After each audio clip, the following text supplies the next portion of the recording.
ये छात्र छात्राओं, आज हम अमेरिकी संविधान की विशेषताओं के बारे में थोड़ी सी चर्चा करेंगे। इससे पूर्व हमने अमेरिकी संविधान का निर्माण किस प्रकार हुआ है इसके विषय में हमने चर्चा करी है। आज हम संविधान की अमेरिकी संविधान की क्या क्या विशेषताएं हैं इसके बारे में हम थोड़ी सी चर्चा करेंगे। तो इसको हम थोड़ा बिंदुओं के माध्यम से देखने का प्रयास करेंगे कि अमेरिकी संविधान में क्या क्या विशेषताएं हैं। कि अमेरिकी संविधान की जो पहली विशेषता हमें दिखाई देती है कि ब्रिटेन के संविधान की भांति इसका क्रमिक विकास नहीं हुआ है। मतलब ये संविधान लिखित संविधान है, निर्मित संविधान है। हालांकि इसका मूल ढांचे का फिलाडेल्फिया सम्मेलन के द्वारा निर्माण किया गया है। ये एक निश्चित समय की कृति है। इस पर न्यायिक व्याख्याओं, प्रशासनिक कार्यों और परंपराओं से ये संविधान निरंतर विकसित है और इसकी अधिकांश जो धाराएं हैं वो लिपिबद्ध हैं। इसकी संविधान की जो दूसरी विशेषता हमें दिखाई देती है, सर्वाधिक संक्षिप्त संविधान। कि विश्व के लिखित संविधानों में ये संविधान, अमेरिका का संविधान सबसे छोटा संविधान है। इसमें मात्र 4000 शब्द हैं, 10-12 पृष्ठ हैं इसमें, और इसको आधा घंटे में हम पढ़ सकते हैं। इसमें मात्र 7 अनुच्छेद हैं, जबकि हमारे देश के संविधान में हम देखते हैं कि जब संविधान का निर्माण हुआ था तो हमारे यहाँ पर 395 अनुच्छेद थे और 9 अनुसूचियाँ थी। भविष्य में कैसे संविधान क्रियान्वित होगा इसके विषय में सभी व्यवस्थाओं के संबंध में वर्तमान में विचार करने की बजाय किस पर छोड़ दी गया, ये इस पर भविष्य पर छोड़ दी गई। ये केवल मूल ढांचे का निर्माण किया गया और शेष बातें हैं उनको भविष्य पर छोड़ दिया गया। इसके कारण अनेक महत्वपूर्ण विषय हैं जो कि इस संविधान में छूट गए हैं, जैसे कृषि की व्यवस्था, बैंकों की व्यवस्था, बजट का निर्माण। ये शक्तियाँ हैं। ये दोनों सदनों में विवाद उत्पन्न होने पर क्या होगा इस विषय में संविधान में कहीं चर्चा नहीं की गई है, लेकिन फिर भी ये संविधान हम संक्षिप्त संविधान मान सकते हैं। तीसरी इसकी विशेषता है लोकप्रिय संप्रभुता पर आधारित संविधान। सन 1777 में परिसंघ के निर्माण के समय क्या थी? संप्रभुता राज्यों में बसी हुई थी। वहाँ पर संप्रभुता, एक राष्ट्रमंडल का जो निर्माण किया गया था उसमें संप्रभुता राज्यों में बसी हुई थी। पर वर्तमान जो संविधान का निर्माण किया गया है उसमें संप्रभुता किस में निहित है? जनता में निहित है, और यह स्वतंत्रता और आत्मनिर्णय का प्रतीक है। चौथी संविधान की विशेषता है संविधान की सर्वोच्चता। फिलाडेल्फिया सम्मेलन के द्वारा जो संविधान निर्माण बनाया गया वो अमेरिका का सर्वोच्च कानून है। मतलब संविधान सर्वोच्च है। सब, चाहे राष्ट्रपति हो, चाहे कांग्रेस हो, चाहे सर्वोच्च न्यायालय हो, चाहे संघ की इकाइयाँ हो, सब इसके अधीन है और इसका उल्लंघन नहीं किया जा सकता। पांचवी विशेषता है कठोर संविधान। कि कानून निर्माण और संविधान में संशोधन की भिन्न भिन्न प्रक्रिया है। कि कठोर संविधान किसको कहते हैं हम? कठोर संविधान वो संविधान होता है जिसमें साधारण कानून निर्माण और संविधान में संशोधन की अलग अलग प्रक्रिया हो। तो अमेरिका में हमें ये प्रक्रिया दिखाई देती है, इसलिए ये संविधान कठोर संविधान है। और कठोर संविधान इसलिए भी है क्योंकि वहाँ पर संघात्मकता है, जो कि व्यवहार में न केवल पारिवारिक रूप से ये कठोर है बल्कि व्यवहार में भी इसमें परिवर्तन किया जाना असंभव सा है। और इसका सबसे बड़ा उदाहरण है कि 210 वर्ष के इतिहास में इसमें मात्र अब तक 27 संशोधन हुए हैं जो इसकी कठोरता को दर्शाते हैं। और संविधान की जो अगली विशेषता है वो है कि गणतंत्र की स्थापना। कि अमेरिकी लोकतंत्र का जो संविधान है वो गणतंत्र है। उसमें उत्तराधिकार के आधार पर कोई अधिकार प्राप्त नहीं करता, बल्कि जो वहाँ का अध्यक्ष होता है वो जनता के द्वारा निर्वाचित होता है। ये निर्वाचन मंडल के सदस्यों के द्वारा चुना जाता है। संघ के साथ साथ राज्यों में भी गणतंत्रीय व्यवस्था की वहाँ पर स्थापना की गई है। और अगली विशेषता है संघात्मक शासन की स्थापना।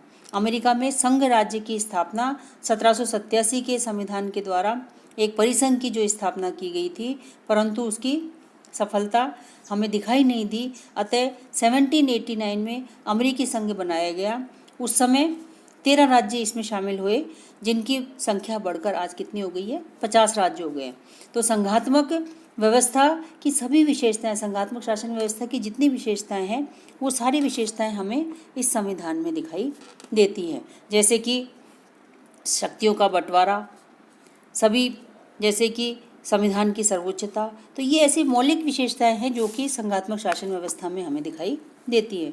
और अमेरिकी संविधान की अगली विशेषता है प्रतिनिधित्व लोकतंत्र, कि यहाँ पर प्रत्यक्ष लोकतंत्र नहीं है, क्योंकि अमेरिका अपने आप में विस्तृत भूभाग पर बसा हुआ है। तो ऐसी स्थिति में ये संभव नहीं था कि प्रत्यक्ष लोकतंत्र वहाँ पर हो, इसलिए वहाँ पर प्रतिनिधित्व लोकतंत्र की स्थापना की गई है कि शासन कार्यों में जनता के प्रतिनिधि चुने जाते हैं और वो प्रतिनिधि जनता के एवज में शासन करते हैं। अमेरिकी संघ के कुछ ऐसे राज्य हैं जहां प्रारंभक और जो प्रत्यक्ष लोकतंत्र की जो विधियां हैं, प्रारंभक और लोक परिवर्तन, वो हमें दिखाई देती है। लेकिन फिर भी हम इस संविधान को क्या मानते हैं कि ये संविधान अपने आप में एक प्रतिनिधित्व लोकतंत्र की स्थापना करता है। अगली संविधान की विशेषता जो है वो है न्यायिक सर्वोच्चता, कि सर्वोच्च न्यायालय की वहाँ पर व्यवस्था की गई है, जिसमें सर्वोच्च न्यायालय की स्थापना क्यों की जाती है? सर्वोच्च न्यायालय की स्थापना ताकि संविधान की रक्षा का दायित्व संघात्मक शासन व्यवस्था में रक्षा का दायित्व किसके पास में होता है? न्यायालय के पास में होता है। और न्यायालय अमेरिका में भी संघात्मक जो व्यवस्था है उसको अपनाने के कारण न्यायिक सर्वोच्चता के सिद्धांत को अपनाया गया है, और इसीलिए वहाँ पर न्यायिक पुनरावलोकन के सिद्धांत को अपनाया गया है कि यदि विधानमंडल कोई ऐसा कानून बनाता है जो कि संविधान के विपरीत है, तो सर्वोच्च न्यायालय उसको इस आधार पर अवैध घोषित कर सकता है कि ये संविधान के विपरीत है। और नेक्स्ट विशेषता है अध्यक्षात्मक शासन प्रणाली की व्यवस्था। अमेरिका में अध्यक्षात्मक शासन प्रणाली को अपनाया गया है। संविधान निर्माता हालांकि लॉक और मॉन्टेस्क्यू के दर्शन से प्रभावित थे और शक्ति विभाजन को नागरिक स्वतंत्रताओं की रक्षा का मार्ग समझते थे। इसमें कार्यपालिका व्यवस्थापिका में से पूर्णतः पृथक होती है। तीनों अंग अपने अपने अलग रूप से कार्य करते हैं, उनका निश्चित कार्यकाल होता है और वो किसी के प्रति एक दूसरे के प्रति उत्तरदायी नहीं होते। राष्ट्रपति भी अपनी मंत्रिपरिषद का स्वयं निर्माण करता है और जो मंत्रिपरिषद है वो भी व्यक्तिगत रूप से राष्ट्रपति के प्रति ही उत्तरदायी होती है। अगली विशेषता जो संविधान की हमें दिखाई देती है वो है सीमित शासन का सिद्धांत। सीमित शासन से तात्पर्य है कि कम से कम राज्य कम से कम शक्तियों का प्रयोग करे। संविधान निर्माता चूंकि लॉक के व्यक्तिवादी दर्शन से प्रभावित थे, इसलिए वो ऐसी व्यवस्था करना चाहते थे अमेरिका में ताकि आगे आने वाली पीढ़ियों को अमर्यादित शासन की बुराइयों से बचाया जा सके। इसलिए वहाँ पर सीमित शासन के सिद्धांत को अपनाया गया। अगली विशेषता है मौलिक अधिकारों की व्यवस्था, कि फिलाडेल्फिया सम्मेलन में मौलिक अधिकारों की व्यवस्था नहीं थी। संविधान का जो मूल ढांचा बनाया गया था उसमें मौलिक अधिकारों की कोई व्यवस्था नहीं थी, लेकिन अनुसमर्थन के समय जब इस बात पर विवाद हुआ तो ये कहा गया कि जब अनुसमर्थन किया जाएगा, ये समझौता हुआ कि जब अनुसमर्थन किया जाएगा तो प्रथम जो 10 संशोधन किए जाएंगे उसमें मौलिक अधिकारों की व्यवस्था कर दी जाएगी। इसलिए संविधान में मौलिक अधिकारों की व्यवस्था भी प्रथम 10 संशोधनों के माध्यम से की गई है कि 13वां, 14वां, 15वां जो संशोधन है वो भी नागरिक अधिकारों से ही संबंधित है। हम विस्तृत में न जाके कि कौन कौन से मौलिक अधिकार वहाँ पर दिए गए हैं, इसकी हम बाद में अलग से पृथक से विचार करेंगे। अभी सिर्फ हम इतना बता देना यहाँ पर्याप्त है कि अमेरिकी संविधान में क्या किया गया है, मौलिक अधिकारों की व्यवस्था की गई है।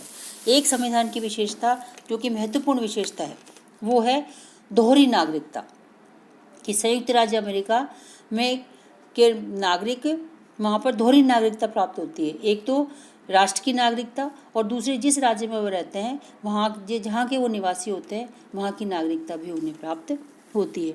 तो वहाँ पर दोहरी नागरिकता का सिद्धांत है। हमारे यहाँ पर इकहरी नागरिकता है। हम सिर्फ भारत के नागरिक हैं, हम राजस्थान के, यूपी के, बिहार के नागरिक नहीं हैं, हम जहाँ रहते हैं वहाँ के नागरिक नहीं हैं, हम पूरे देश के हम पूरे भारत के नागरिक हैं, लेकिन अमेरिका में दोहरी नागरिकता के सिद्धांत को अपनाया गया।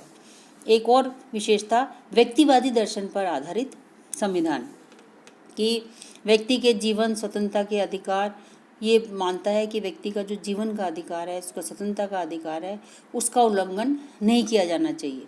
और ये भी लॉक के व्यक्तिवादी दर्शन पर ही आधारित है। इसीलिए वहाँ पर मौलिक अधिकारों में जो व्यवस्था की गई है वो इसी आधार पर की गई है, ताकि व्यक्ति को महत्व दिया जाए, राज्य को कम महत्व दिया जाए।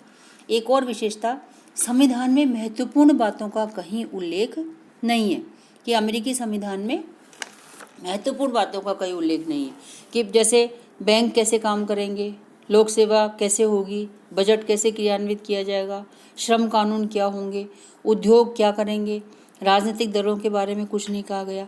तो ये जो संविधान है ये विस्तृत चर्चा इन पर नहीं करता, क्योंकि हमने कहा कि ये संविधान बहुत संक्षिप्त संविधान है, और संक्षिप्त संविधान होने के कारण यहाँ पर महत्वपूर्ण विषयों पर बहुत ज़्यादा विस्तृत चर्चा नहीं की गई है।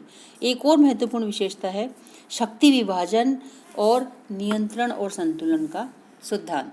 शक्ति विभाजन किस पर आधारित है? मॉन्टेस्क्यू के सिद्धांतों पर आधारित है। मॉन्टेस्क्यू ये कहता था कि शक्तियों का केंद्रीकरण शासन को भ्रष्ट बना देता है। ऐसी स्थिति में शक्तियों का विकेंद्रीकरण होना चाहिए, शक्तियों का पृथक्करण होना चाहिए, ताकि शासन सीमित रह सके और व्यक्ति के अधिकार सुरक्षित रह सके। तो अमेरिका का जो संविधान है वो इसी पर आधारित है। धन्यवाद।